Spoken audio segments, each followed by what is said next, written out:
Assalamualaikum warahmatullahi wabarakatuh. Halo teman-teman semua, perkenalkan kami dari kelompok 4 mata kuliah hukum bisnis dengan dosen pengampu Ibu Miss Narsyam SHMH. Baiklah, pada kesempatan kali ini kami akan menjelaskan hasil diskusi dari kelompok kami dengan judul Hukum Perusahaan, Hukum Dagang, dan Hukum Bisnis. Dari kelompok 4 beranggotakan yang pertama saya sendiri Fadilah Syarani dengan BP 2100542036 dan rekan saya Utari Putri Adisti dengan BP 2100542038. Sebelum kita masuk kepada pembahasan, terlebih dahulu saya akan menjelaskan rumusan masalah dari materi kami. Yang pertama, pengertian hukum perusahaan. Yang kedua, pengertian hukum dagang. Yang ketiga, pengertian hukum bisnis. Yang keempat, sumber hukum perusahaan. Yang kelima, perusahaan yang wajib didaftarkan. Yang keenam, macam-macam badan usaha. Yang ketujuh, bentuk-bentuk dokumen perusahaan. Yang kedelapan, jangka waktu penyimpanan dokumen perusahaan. Dan yang kesembilan, pengalihan dan pemusnahan dokumen perusahaan. Selanjutnya kita masuk kepada pembahasan dari rumusan masalah yang pertama, yaitu pengertian dari hukum perusahaan. Secara historis, istilah perusahaan berasal dari hukum dagang yang merupakan hukum perikatan yang timbul khusus dari lapangan perusahaan.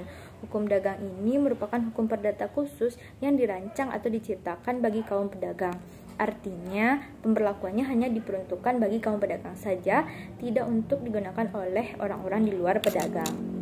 Selanjutnya, rumusan permasalahan yang kedua yaitu pengertian dari hukum dagang.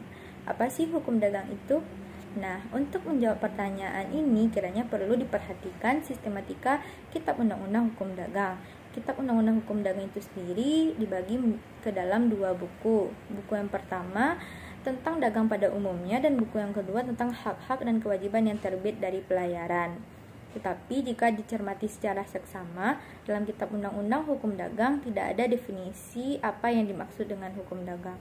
Mungkin pembentuk hukum undang-undang berunggapan rumusan atau definisi hukum dagang diserahkan kepada pendapat atau doktrin dari sarjana.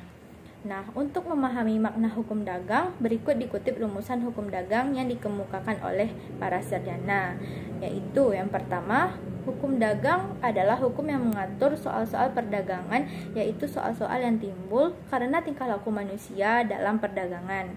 Yang kedua, hukum dagang adalah bagian dari hukum perdata pada umumnya, yakni yang mengatur masalah perjanjian dan perikatan-perikatan yang diatur dalam 3BW. Dengan kata lain, hukum dagang adalah himpunan peraturan-peraturan yang mengatur seseorang dengan orang lain sumber hukum perusahaan. Selanjutnya, penjelasan tentang rumusan masalah yang ketiga dan keempat akan dijelaskan oleh rekan saya Utari Putri Adisti. Perkenalkan, nama saya Utari Putri Adisti dan saya akan melanjutkan materi selanjutnya, yakni tentang pengertian dari hukum bisnis. Secara umum, hukum bisnis adalah aturan yang mengatur kegiatan di dalam berbisnis, baik dalam bidang industri maupun jasa. Hukum bisnis ini contohnya seperti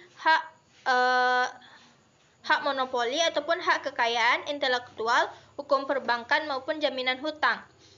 Dasar dari hukum bisnis ini diatur dalam KUHD, yakni Undang-Undang Dasar Hukum Perdagangan. Yang keempat yaitu sumber hukum dari perusahaan. Sumber hukum perusahaan adalah setiap pihak yang menciptakan kaidah ataupun ketentuan hukum di dalam sebuah perusahaan.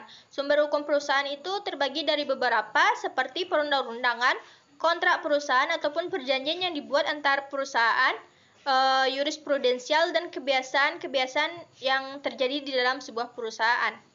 Selanjutnya, rumusan permasalahan yang kelima, perusahaan yang wajib didaftarkan.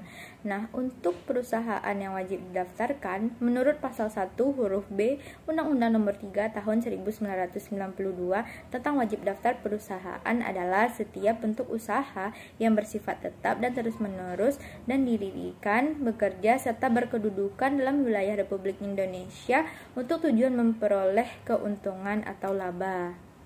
Rumusan permasalahan yang keenam yaitu macam-macam badan usaha.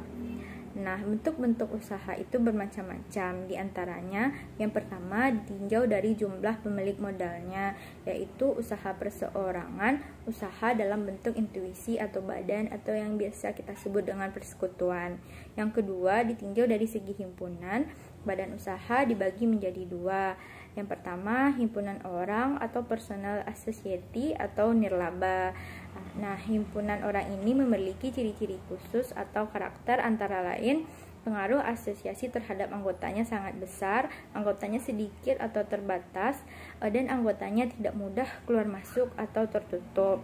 Contohnya IKADIN, Ikatan Advokat Indonesia, IWAPI, Ikatan Wanita Pengusaha Indonesia, dan HIPMI, Himpunan Pengusaha Muda Indonesia.